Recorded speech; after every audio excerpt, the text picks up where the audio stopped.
So welcome to 23 MPH. I mean, what are we going to call it? Episode 0? It's a prequel. Prequel. It is the prequel. The prequel. But you have to number it. -1 or 0.5. -1 sounds the coolest. Yeah, -1. Welcome to 23 MPH episode -1. This level of organisation is going to be is something to be familiar with. Yeah. Yeah. So 23 MPH named so because sadly 23 men per hour take their own lives.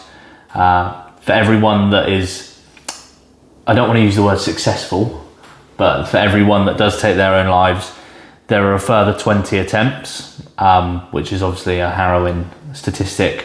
But one of the best things that we can do as blokes to maybe feel like that's not the only way out for you is to sit down and talk and chat to your mates or chat to anyone really. There's a lot of resources out there that you can use to do so. So we want to start by doing that amongst us and maybe get some guys on to have a chat with us, you know, bit natural. We don't want to push people into talking about things that they don't want to talk about.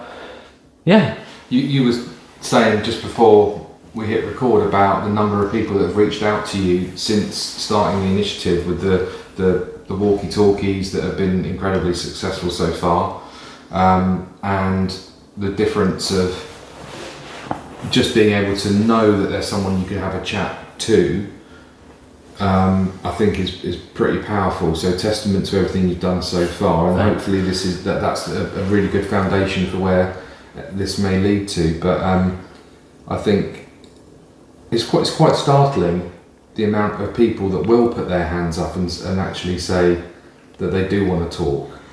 It's surprised me, positively surprised me. Yeah. I didn't think that many of us would have stuff that they want to talk about or have a need to talk about. Even before it, we've got any levels of mental illness or, dare I say, suicidal thoughts, just life stuff that they want to talk about. And it's like if there's a fork in the road and it could lead to someone doing something pretty drastic, if we're much further up to that fork, you know, by having a good chat and let someone know that they're well thought of, they might not go down that path, and we might see them living a really good, happy, healthy life. So That's the hope. it's been pretty impressive so far, and so you're only a couple of months in really to your initiative. So well done. Thanks. Got the third walk coming up. We have. When's that? Wednesday evening? Wednesday evening. So we're recording this on Saturday the 15th. Yeah. The walk's on Wednesday the 19th. I don't want to. We'll probably do these every couple of weeks. See how they go. See how we feel about them. How they're received. This one, because it's the prequel, I will probably put out hopefully before the walk, so that people that maybe aren't in the chat or haven't seen are able to attend. But that's Wednesday the 19th. And I think it's pretty prevalent to say that this is one thread of many things that you're trying to put in place, right? This isn't necessarily the main thing that you're doing. We just called this 23 MPH for the YouTube video channel, but that's not where it begins and ends, right? No. You and I and Connor are all available, and I know there's Josh as well on the Man v Fat, there's Rob Bridges, there's other lads who put their hands up to say, come and talk to me at any time. Yeah. And so it's not just about what, and you'll probably come on to it in a minute, what you want to get out of the 23 MPH initiative isn't just publishing YouTube videos. No. I mean, it sounds really like big-headed to say that that's a number that I want to help bring down, but that is initially what this is about. Is, I already said, and I don't like to repeat myself and say it's a harrowing statistic, but even like I said at the start, that for every person that does take their life, there are a further 20 attempts. So it's about trying to shrink that number and make people feel like they're not alone and that there's nothing to be embarrassed about. We need to get rid of this stigma, definitely, about talking to your mates or talking to anyone. And like I said, there are so many good resources out there. There's a lot that I put in the chat. We've got a Man chat. You know, I'm trying to post on social media, and again in the description of videos even I can put links We'll to put more things. in the links below. Yes. That's what the YouTubers say. Yeah. Smash like and subscribe, whatever. Yeah. But you got the newsletter as well. That you Newsletter. hang out. That was wicked, by the way. I really enjoyed reading Thank that. you. I've got to say, I've got to recommend to everyone who gives that a read. It's so easy to bypass the written word in the modern era, but you put a lot of thought into that, and your own writing was really, really quite lovely, and yeah, well done. And as I say, recommend that anyone actually goes and reads it and not just thinks, oh, I'll watch the video instead. It's a different thing. It is a different media, and you know, you've obviously put some personal stuff in there, so you know, credit to you for opening up to those levels. It was a really good read. Thanks, mate. Appreciate that. So yeah, I mean, I don't want to do this as there needs to be a theme to what we're talking about every week on this video series, or that will come obviously naturally. Sometimes, like my chat with you, we focused on grief, loss and bereavement, which is obviously a massive topic to talk about, but there are things that some would say are not massive topics to talk about that still can have a big effect on you in your life, and that you're well, I'm gonna have to cut this because I'm fucking stumbling over my words here, but things that some people would not think are massive things to talk about. You might have had a bad day at work and not made a mistake or anything that's gonna cause the world to come crashing down on you, but it's still something that's affecting you. And you know, there's family. I'm blessed to have my little boy, and who literally lights up a room for me. When I got up this morning, I was in a little bit of a bad headspace, and you know, things on my mind that I was worrying about. And when he woke up, it literally was like someone had walked into a dark room and flicked the switch and turned it on, and suddenly all that anxiety and stress and everything just sort of melted away. And you know, he didn't come in and throw his arms around me or say something particularly cute, but just he was there, and that was massive for me.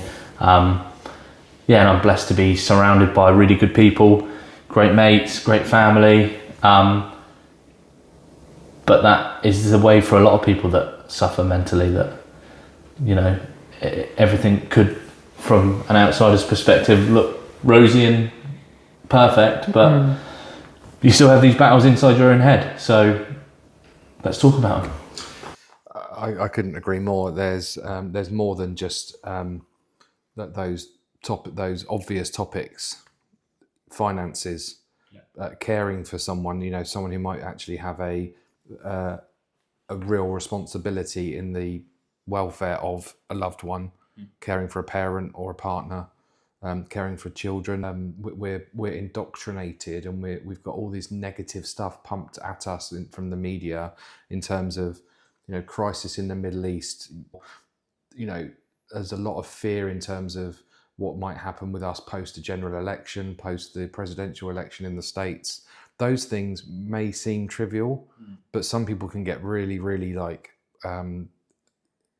absorbed in those sort of fearful messages. There's so many different aspects of life. Like, do you feel adequate with your partner? Do you feel adequate with your friends? People saying they love you, people saying they're proud of you. Those are the kind of things that can start to play on your mind and be a catalyst for a negative mental spiral. So nothing is off the table. We're not therapists, but we're open ears. Yeah. And you touched on things like social media and world events that can have an effect on us, and I'm very, very guilty of.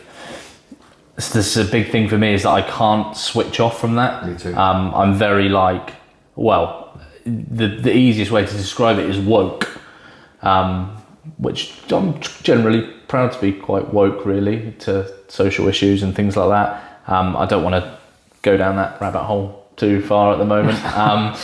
But yeah, one of the big things for me is I genuinely can't switch off to that. Like, I can't just think, well, that's, you know, somebody else thinks that, and that's the way it is. Like, I feel like I have to fight battles with people over what I believe is right and what they believe is right. So hopefully I can, you know, when we have these discussions and we do these things, that it will help me to get a little bit off my chest and maybe understand that I don't have to fight other people's battles for them. I'll always stand up for what I think is right, absolutely. But to what end? Yeah, exactly. But to what end? Well, like you're fighting someone else's battle at your cost. Yeah, exactly. And I need to be able to switch You're that not off. going to be the beneficiary of the changes that you want for someone else. No. But the changes that you're trying to impart are causing you mental and physical and emotional fatigue. Yeah, exactly. And that's You're something welcome. that, We're not therapists. but this is it. I need to. I want to be able to switch that off. Yeah. As difficult as it is for me, and just think. Again, I mean, even that there are people that are fighting their own battles in their head, and that could be a reason for the way that they believe that the things that they do. Absolutely, and there could be. I think we've got to be careful that we don't start offering advice for things that could be in the territory of a psychotherapist or a psychologist to deal with. Yeah. When it comes to things that could be sort of people's issues that are rooted in those levels of psychology that need a professional to support them. Yeah. We're talking about general life stuff. Exactly. And on that note, I think we'll dive into. I'll just do a quick introduction on myself, guys, if you don't mind, and then if you two want to do an introduction on yourselves.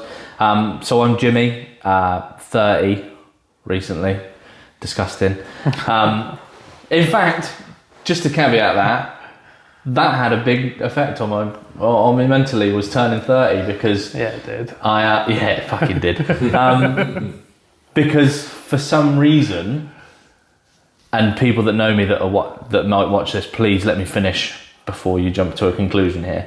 For some reason, I thought that I was turning 30 and that I had nothing in my life, or had achieved nothing in my life. Which is absolutely not the case. Like I said, I'm surrounded by wonderful people, wonderful family. You know, my son, again, is an absolute light in my life. And I think I needed to see the good in my life rather than focus on the bad. So sorry to go off on a little caveat there, like I said. But yeah, I've suffered from mental health issues, panic attacks. I found out when I was in my late 20s that I've got ADHD as well, which was difficult to come to terms with as a grown man, to find out that I'd maybe been suffering with this thing for my whole life and didn't know about it. I love football, big AFC Bournemouth fan, up the Cherries. And yeah, that's a little bit about me, and hopefully you enjoy our video series. Tom. I'm Connor, 26, not quite 30, nearly 27 though. Absolute baby. I know, right? It is crazy. I was in Poundland the other day, bought an energy drink, got ID'd for it. We'll fucking cut that out. Hang on. It's pretty crazy. You got ID for what? An energy drink. An energy Yeah. drink. You've only got to be An energy 16 to drink. buy an energy Yeah. drink. Did you not go look at this? So literally, I pulled my ID out and she just had to see the fact that the date was 1997, literally. Oh, that's So the disgusting to think tattoos that just to see that it was 19, like the start of the day of birth Yeah. was 19. The late 1900s.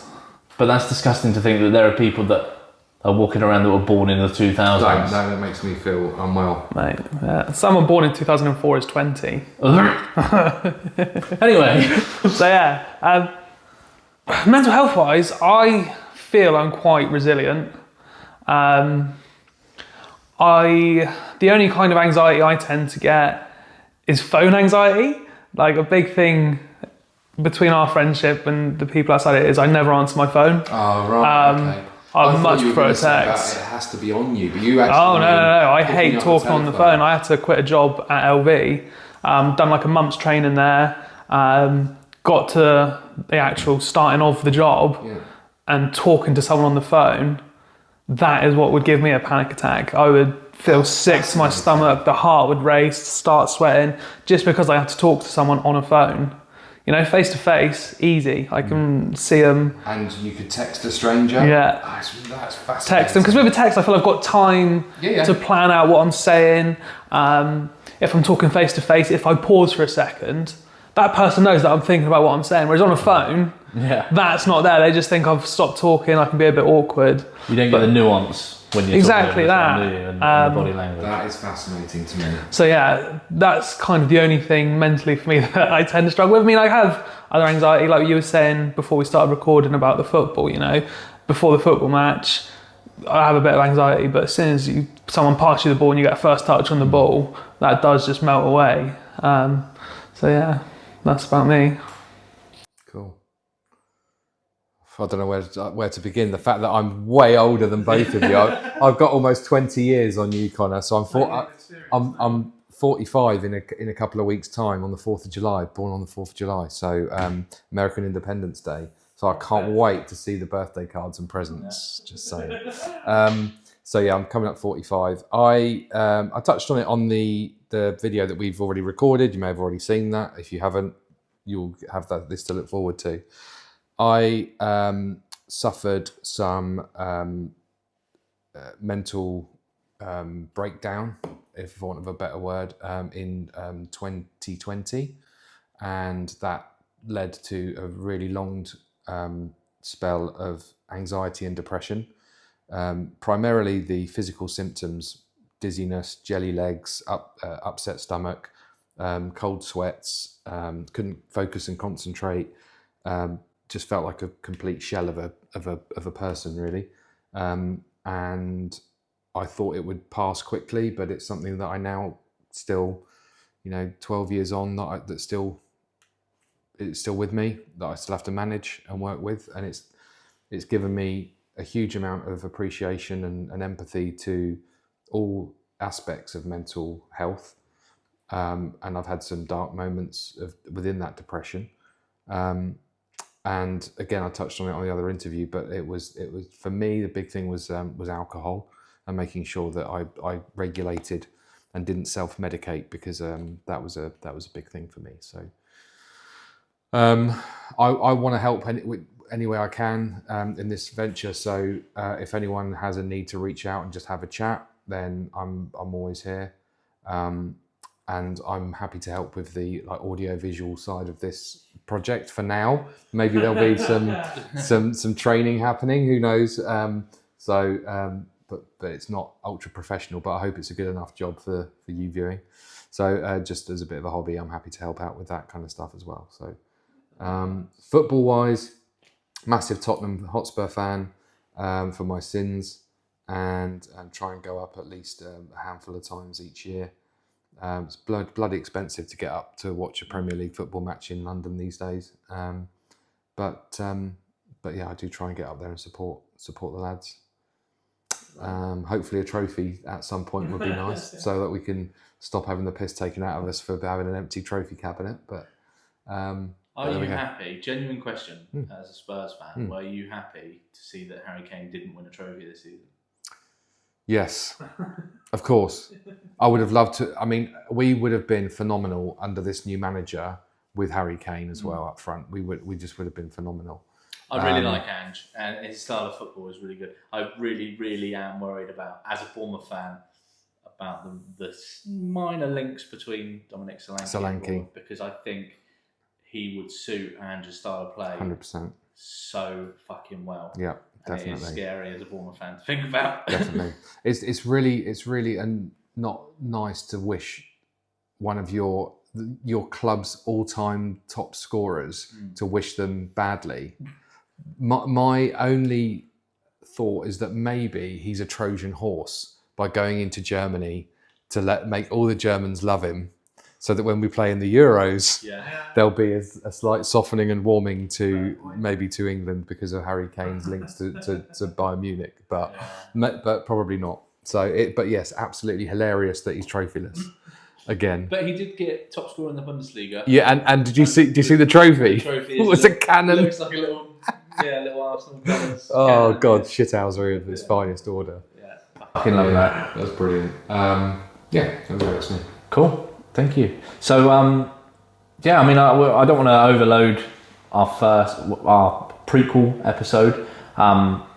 Just very quickly, if you don't mind, if you've got anything that you think, like why you think this is a good idea, or why you think it's important, or what you guys hope to get out of it. Yeah, so the main reason for me doing this is because I do know how hard it is to talk to someone as a bloke about what you are thinking. Like, it could be something so trivial that, for me, when there's something digging at me, I won't tell people, because I know that if they can't fix my problem, why am I unloading on them? Why am I sharing my burden when I know there's nothing they can do about it?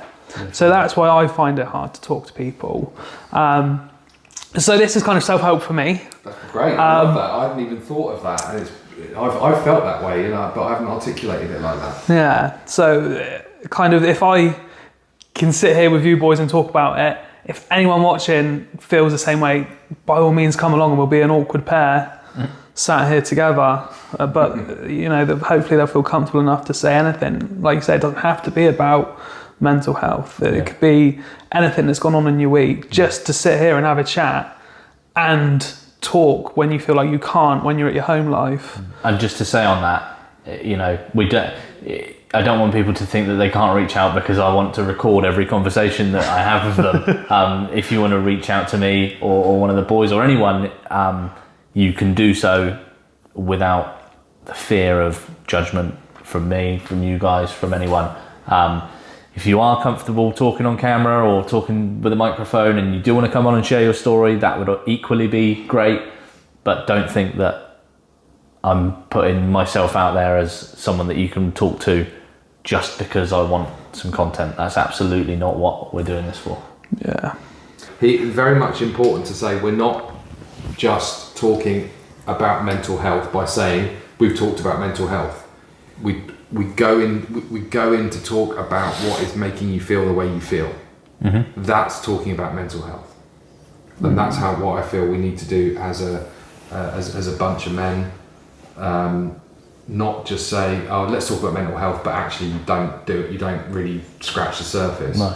We want to get right in there in terms of, again, we're not therapists, and I know we're banging on this drum about, some people might need professional help, but in terms of day-to-day stuff, offload. Yeah. We can be the person that we. And the other thing is, I can't remember where I got it from, is ask how someone is twice. Mm-hmm. How are you? Yeah, I'm alright.